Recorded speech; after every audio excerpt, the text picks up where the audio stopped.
Don't know what to say, people. I'm here at my 4th fishery the next day, obviously the next day.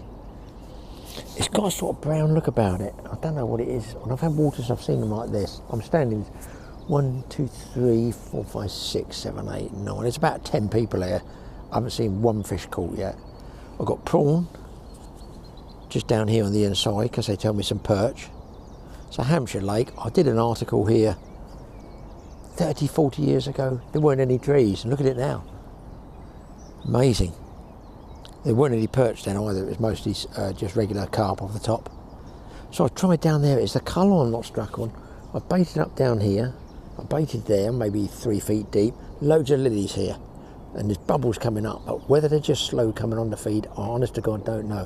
When I actually got here, I did see down in here a carp about 8 pounds just drift through. I flicked some bits of slow sink flake in front of him. Didn't want to know at all. Did not want to know. Guy in the next swim through there, he's thrown out where that duck is. Well, that's his bread, obviously. So he's obviously floating across on the surface. I got bits out there, ducks just eat them, so waste of time trying to do floaters on the surface at the moment. But it's one of those places where you could put a single piece of big crust out there and leave it, but you'd have to wait and wait and wait. Put it on a waggler float so you actually see the float go. But inside, generally round lilies, I've done it before, and this time of year, early on, we call early doors, not early in the day, no, it's lunchtime. Then you would pick up fish in the pads because they're all sort of growing through, like late winter, early spring, they're starting to move. Done good on catfish with Mike, actually, at one of the fisheries. Really good, but just not seen a fish. I've not seen a movement, absolutely dead. It's just a strange colour, it's just a weird colour. I've seen a trout water go this colour. It's a sort of bloom, I think, that comes off the bottom, algae maybe, I don't know. Perhaps it's a natural thing. You can see that the lilies there are unfolding, they're starting to come up from the bottom.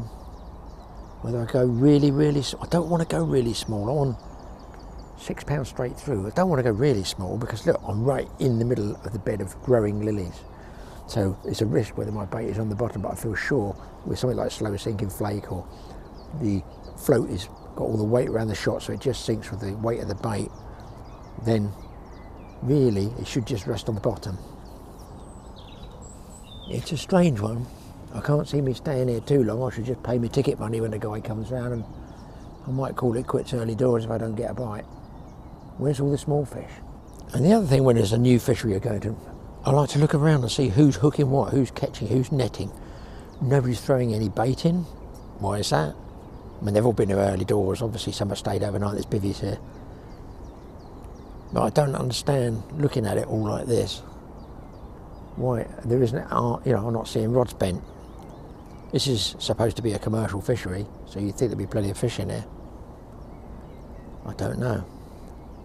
Anyway, we'll soldier on, give it a few hours. One bite could turn it all around. Well, boys, I've moved right around the other side. I thought I'm going to pack up and move. I've got one down here in prawn.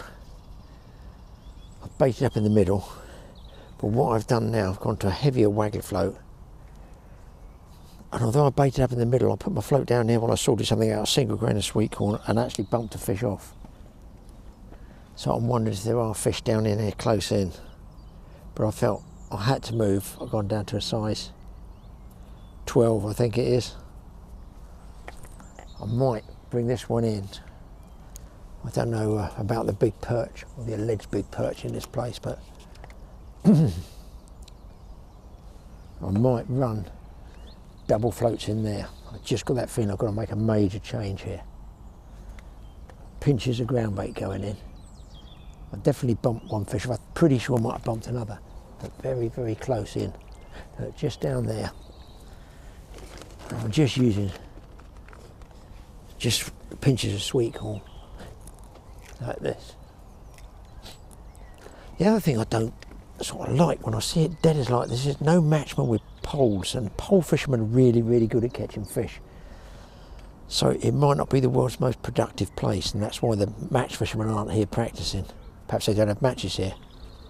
I definitely bumped 2 fish off, so I've got a feeling this one I put down the inside for a carp. I've got to drop in this swim out here. I might even put another link ledger on it or another float. I think I'm going to go for the double float, guys. Alright, I've moved my bite indicator around here. I'm going to scrub that swim there. I'm just going to fish a prawn on here for a second.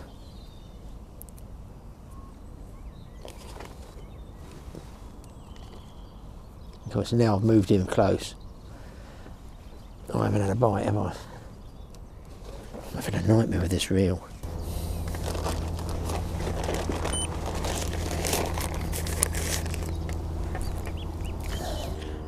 Right. I've got to give the prawn an hour there, I figure, in case there is a big perch. Because if I'm bumping off small fish. Now that was a fish there. You see it's pulled the grain of corn down.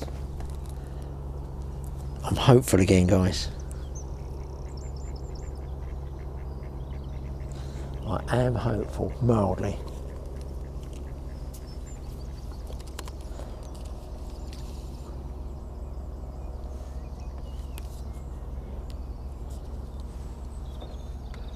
Not even going to bother with that rod rest. Just going to leave my, it's in the way.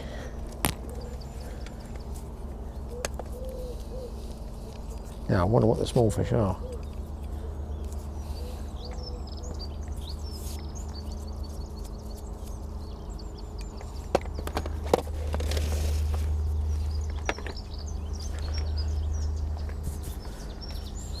I want to be a little bit to the right with the float, but I'm in the broken shadow line. I can see it better in the over in the side there, in that shiny patch. Oh, what a good throw. I'm wondering if I should put a single grain of sweet corn. I've been using some of this. Where is it? I'm going to give him a plug, it's not free. It is.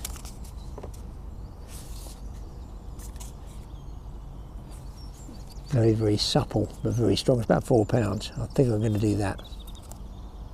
Let's go for a single grain of sweet corn, maybe double floats. Finally, finally, a fish, guys. Just looks like a roach. Just there, that.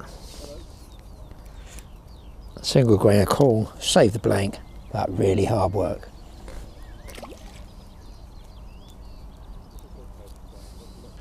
So I'm now on double floats. I've got to shop that left-hand float down a little bit more, but maybe I can scratch a few fish out just to save the session. I think one of them was a bigger fish that I lost, actually, in fairness. Oh, there's a bite on that one, was it? Or was that me?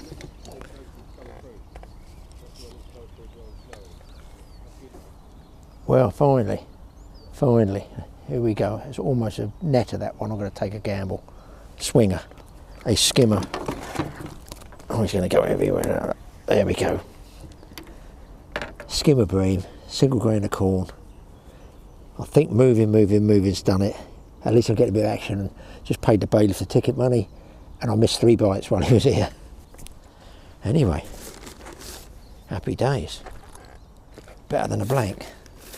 Better than a kick in the teeth, as they say, with a big boot. The minus factor is I've left my hand wipe at home, so I'm going to have to use an old waist sleeve. I'd be quite happy if I could get a few more of these.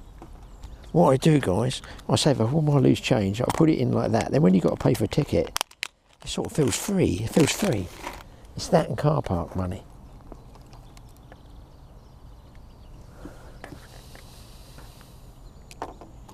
So, change of double float seems to have done the trick. It's not going to be a massive day of catching.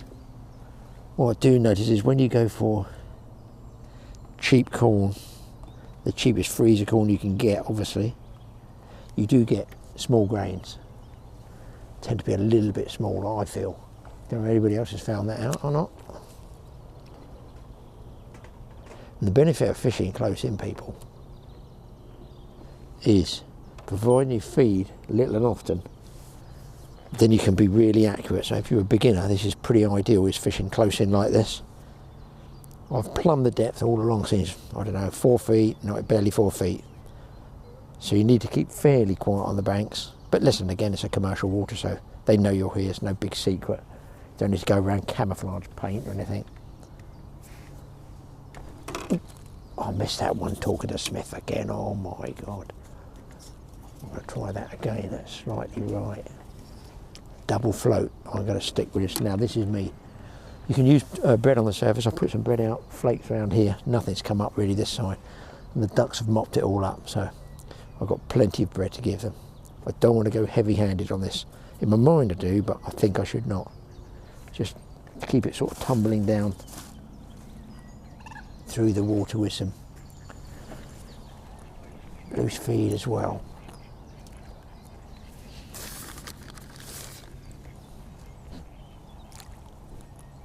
Just bits and pieces.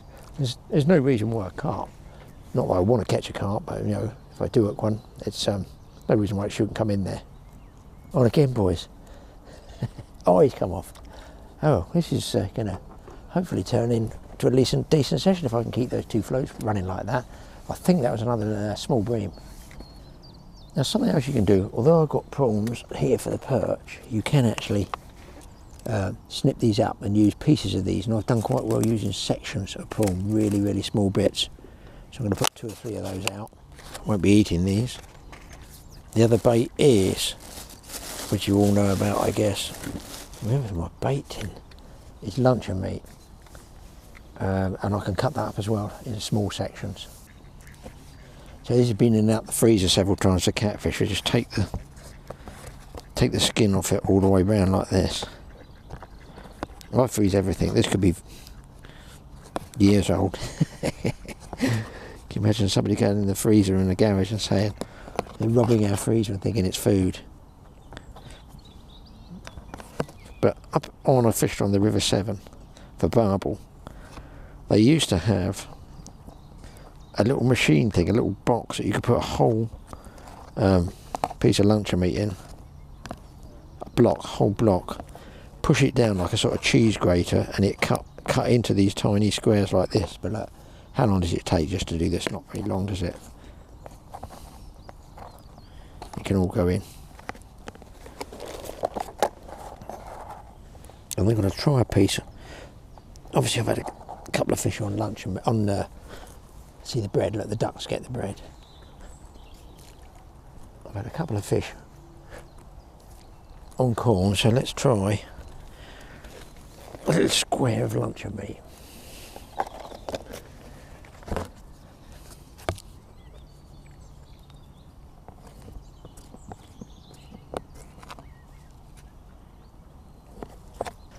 Well, the ducks have mopped up all the floating bread I've put out, so that's obviously patently a waste of time, which is possibly why nobody is using floating crust other than the guy way down the bottom there. I've got double mini cubes like this, I mean real mini cubes of luncheon meat there, really small pieces. I've already had one little bite, little dip on the left hand float. We'll just see if we can pull a fish up, and then we'll try the prawn, and if that doesn't work I'll go back on the corn. So this whole bag is a freezer clear out of bread, luncheon meat, hot dog segments, frozen maggots, bits of ground bait, even. Look, if I get any maggots left over, maggots and corn like that feed, frozen red maggots, it's really good. I'm going to try them in a minute because Bream like red maggots, and I'm going to stick a couple of these dead maggots on there. Seems to have gone quiet for the moment. Well, swim's died on me here, people, so I'm looking up there and I'm thinking, that looks like something dead in the water. This is interesting because I have said earlier on, I don't like the colour of this water, that brown colour, I don't like it. And I've just walked round here and it looks like it's definitely something dead in the water. It's a carp, but it's quite a big carp. See if I can get this pole out for you. See if you can see it over there. Pretty sure it's a carp.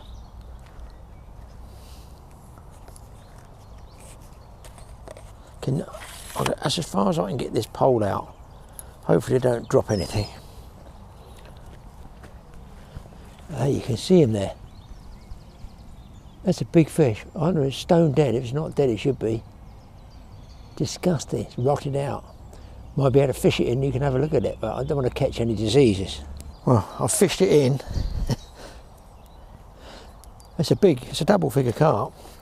Absolutely stone dead, so I don't know what to do with it. Do I lift it out? I think I'd better lift him out of the water and just put him down here on the side. Big fish, huh? I never have like this brown colour water. I've seen it before. I think Mike fished a carp lake and it went absolutely dead. Not quite as dead as that carp, though. That really is dead. I'll get my net out, see if we can save the blank.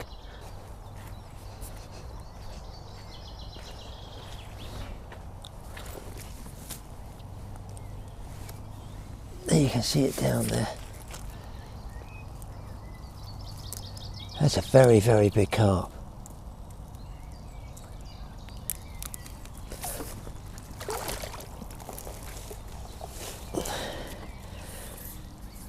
That is close to 20 pounds, I guess. Well, I'd better take it out so the fishery know that they've lost a very big carp there. That's a big fish. Big dead one down here. Oh yeah, huge. 20 pounder, I say. Really? 15, yeah. I've fished it out so they can check it out, you know. Whew. Well, following that big dead carp, I've got another one hooked up here. I guess it's another skimmer. It is indeed.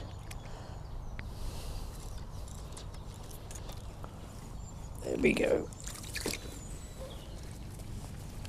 There we go. I've gone back to single grain of sweet corn, and that's what the skimmers want, but not in the baited area. I'm on the edge of the baited area, which I find a bit strange. If you're catching fish, does it matter where?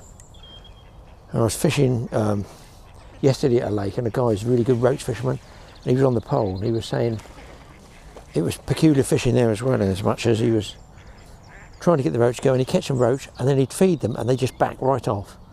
So obviously they don't want a huge amount of feed. And that's what I'm doing here, just loose feeding corn.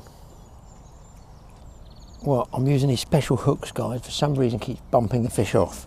So I've bumped off more than I've caught, but should be netting this one. Just too lazy. Oh, got it. It is. Those are the culprits. Small bream. I haven't hit anything bigger. I might have had a very small carp, a couple of pounds that bumped off. But they are very, very, very tricky bites. And it's strange, like the guy was roach fishing on this other fishery yesterday, was saying as you feed them, they tend to back off, and it seems to be it's the same here. I'll get the hook out, I've got to get my nail around it, I've broken my nail. So look, just a nice stamp of fish to catch. It's better than nothing, guys. Just. Strange bites, strange bites. If I said I struck at 10 bites to get one. Oh, Jesus Christ. We all know where that's gone. Yeah, up the tree. Happy days. As long as I get the float back, I suppose I've got to consider it a result. It's just gone a bit quiet for a second, people. I just want to show you where I think, I don't know, maybe there's a problem with the water, but it can't be a good colour. Somebody can probably tell us, some ecological water expert. But to me, sort of tannic acid, horrible colour, or is this something that's leaching into the water? Check that out. And there, going across here, it's going into the water there. You can see that. If I bring it back up, that can't be good. Is that just tannic acid? I mean, there's no dead leaves here, is there? Look. There's sort of a tinge of a colour in it there. I've got polarising glasses on. But the way that's leaching in there, who knows?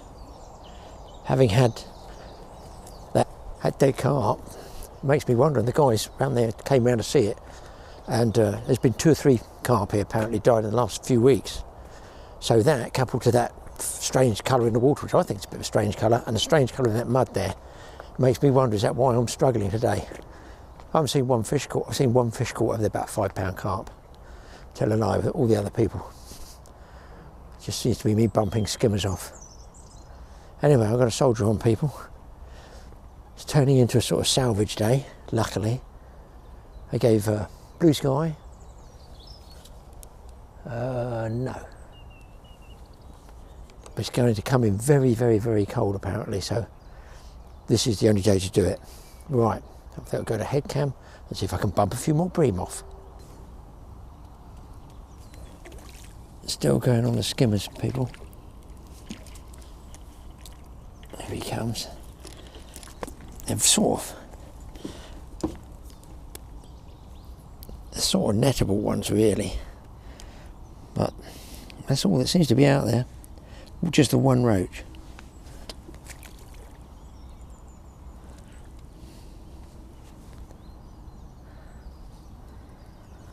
Single grain of sweet corn.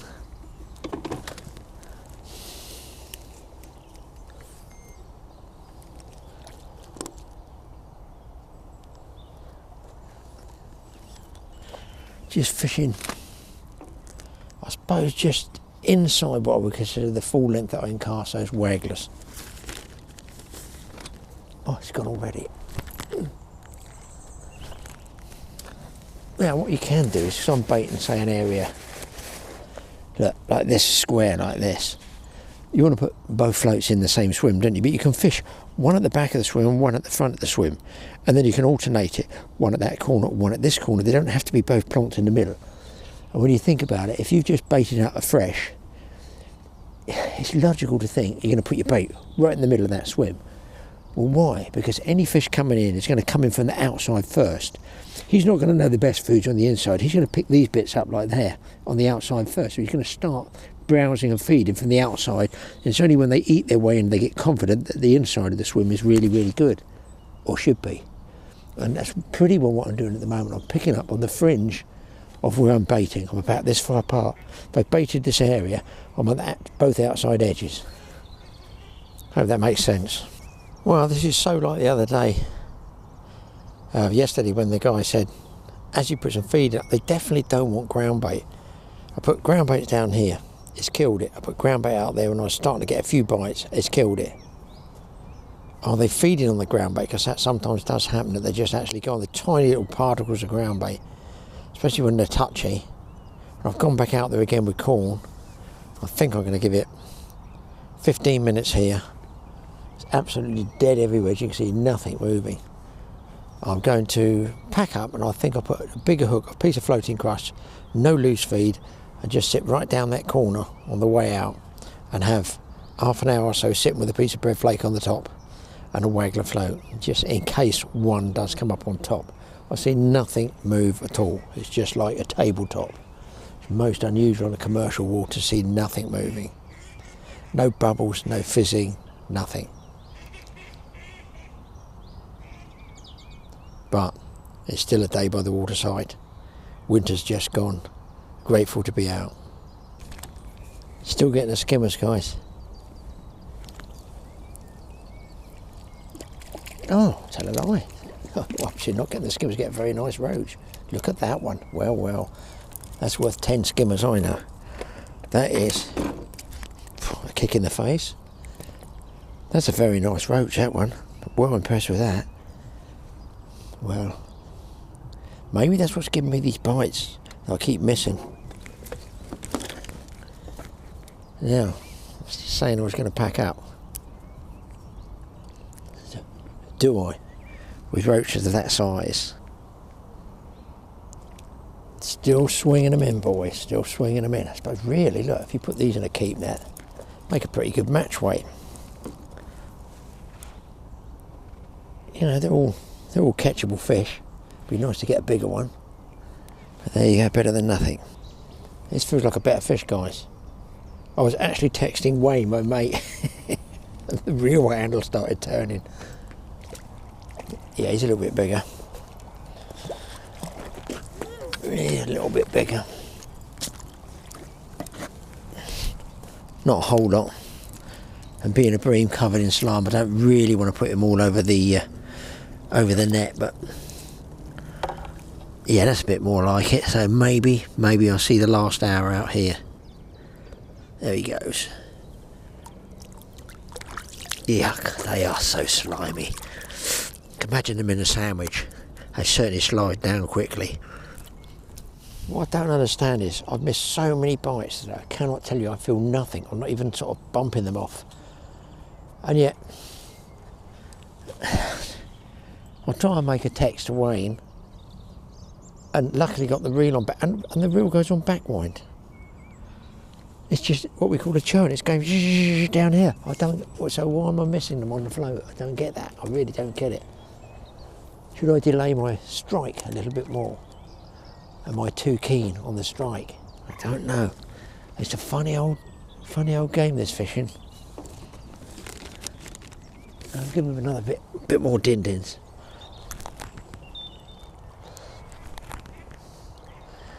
They seem to like the loose-fed corn.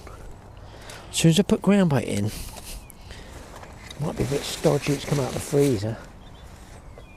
I put the ground bait in and it just kills it.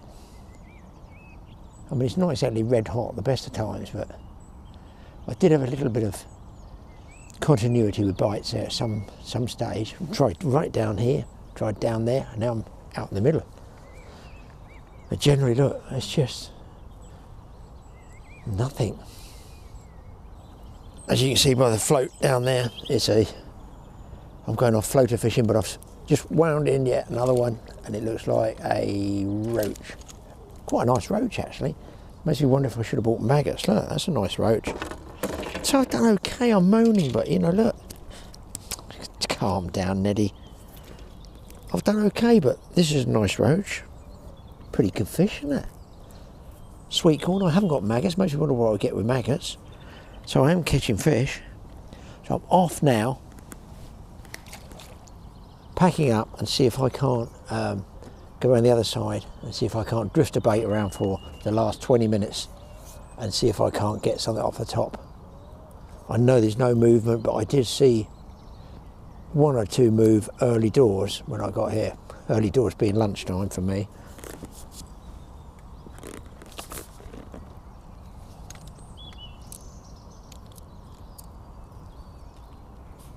There's something very naughty with this reel. It's been very, very naughty today.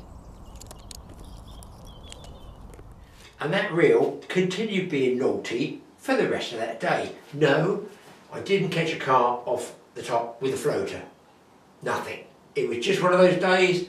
It was very dead there. I don't know why. Not quite as dead as that carp. Hey, I wonder what it died of. Is they call it spring viremia, or what's the other disease? KHV. Who knows? Or it could have been the total shock of seeing Graeme with some new fishing line on his reel. That'd make any fish kilo, wouldn't it? Anyway, a couple of points I've got here, because I know a lot of you guys out there fishing, keep an eye on the weather. You have to keep an eye on the weather, don't you? That's why I'm here in the tackle shack, because it's colder out there. It's bright, but it's cold. Anyway, it seems like it's weird. I'm doing this really topical time, literally 5 days before this film goes up, if we're lucky, so it's right on the button. I grow these things, I don't even know what they're called. You might have seen them in the garden before, like a big sort of spider plant. And then, for some reason, every few years they throw out this enormous triffid, like 8 feet tall. But they don't normally start till May. So it's just early April, and they're starting to throw up these giant heads now, and I don't know why that is. Has anybody in the gardening world found out that some of the plants that they got in their gardens, or indeed even vegetables, might be growing either faster or earlier than they have in other years? Now, talking of things that are growing, I was really pleased because I didn't think they'd make it, but I grew 3, well, I'm looking at the garden now, 4, well, sort of 3.5 actually, because the wife actually mullered one with the mower, but it's still growing. I put little plastic tree support protective things around them, and they're growing. They are grown from conkers, from my own conker tree at the house. It's the first time I've tried to get them growing. Wait for this. Just to get to the height they are at the moment, it's taken 3 years. So can you imagine when people hear about giant trees being cut down? I mean, they've been cut down around me. God knows why people cut them down. 150-year-old tree, 100-year-old tree. They cut it down and they, oh, we'll plant a new one. yeah, but how long do the new ones take to grow? I was pretty shocked. These have got all their leaves come through. They are like miniature conker trees now, or the horse chestnut as is known. So I'm really pleased. Also, when I was just wandering around in the garden last night, the evenings are coming out, myself and the wife, we stayed later and I repaired a big area. God, it gone really into disrepute almost. Broken, steps needed re-cementing, slabs needed re-cementing, had to get the wood put back, repair part of the bridge we got of one of the ponds. But it's that time of year, and when you've done it all, you know, your wrists and that are aching from hammering and banging, and then you go and you sit down and you look out the garden and you think, do you know, if anybody came, they'd never go, look at all that work you've done there, you just don't see it. But obviously, as gardeners and enthusiastic gardeners out there will know, sometimes it's only you that looks at it and knows what you've done. And if other people don't notice what you've done, that's almost a good thing because it looks natural, doesn't it? Anyway, let's get down to Mike's Woodland. I want to show you a couple of things down there as well.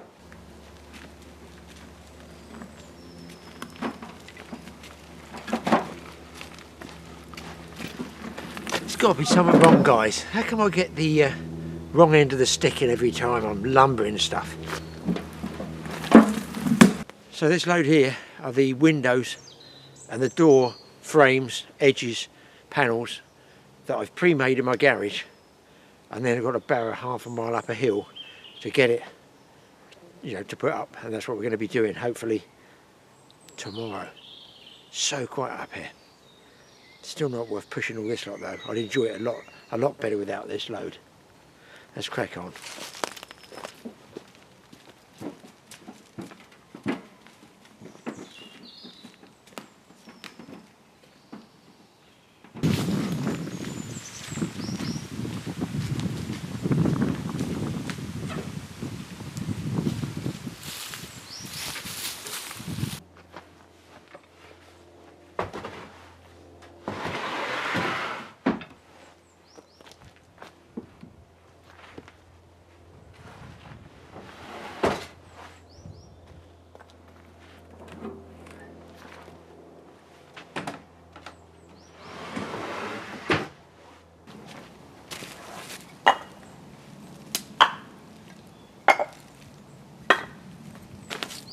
Well, I've even bought a few bricks up as well. Each time I come up, I'll try and put 3, 4, 5 bricks up as well, and then he can build his little fire pit he wants. Some of you guys, if you haven't seen TA Outdoors, this is what he built from the old ash tree that he cut up. And I put a film up about Ryan milling or cutting the planks for this. So let me just walk around it, I'll show it to you. It was indeed a labour of love because he wanted this live edge here, what he calls a live edge. He wanted that there. I just hope what I've done here is to make back home and flat pack the door frame and a couple of windows. Now, it won't actually be windows, they're going to go here and they're going to flap up like this. Well, they are. The only thing we might have to trim back is up here, this edge. But I'm hoping it's all, we got the right measurements. But there's the view. And some of the sheep have been here, I can see across there, they're in lambing season now, there are some lambs there. So there's 1, 2, 3, 4. We were up here last time, there were none. So that's all happened basically in the 2 weeks since I've been here. So we're going to be coming back, hopefully fitting this. The bluebells are coming out. It's well known for the bluebells, this place. And they're just coming out there now. Just starting to come up. So that would be a carpet of colour all the way through there. And round here he's got these white flowers, which Mike tells me you guys will probably know. Very pretty, but he tells me they're poisonous, those. Either it's poisonous to look at, touch or eat. And there you can see the bluebells are all ready to come out. So you can actually film the wildlife there as well.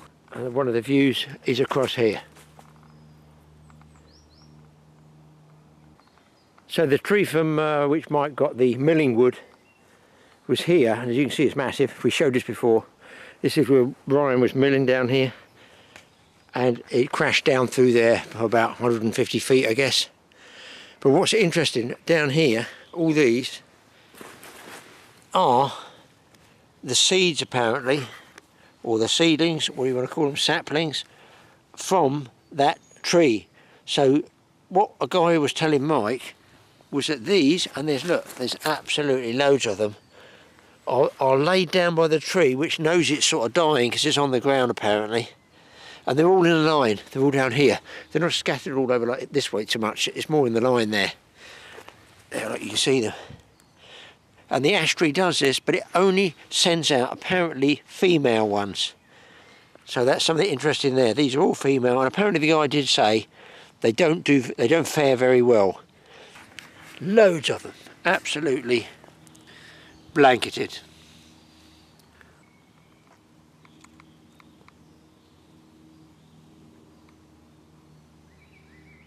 So just walking through the fields here, spotted by daughter and wife is, who knows what this one is? Is that a barn owl? A tawny owl? I'll tell you by the claws on it. Flip him over, and he looks. There, who knows which one that is? A barn owl or a tawny owl? And what would normally cause them to die like this? Has something else hit it? I don't think it's been shot. It's definitely dead. Answers on a postcard. So the other job I've been doing is, as you know, I was going to get rid of High Sea Drifter. I've painted all the inside out, I've cleaned it as best I can, got rid of all my junk on the inside, so it's pretty well cleaned up as best I can get it anyway. I haven't waxed it or anything like that. I've run the engine several times, the battery's all fine, engine's all fine, but I just haven't had time to advertise it yet. So I'm afraid it's taken a sort of a back seat, if you like. I've had that initial burst of work on it, and then that's it. And if you want to see what Mike does with the TA Outdoors and how we finish off the winners and doors, go and see TA Outdoors on YouTube and check it out there. Hopefully we get you guys fishing again, and hopefully it's a bit faster than that last fishery I went to. We'll see you next time.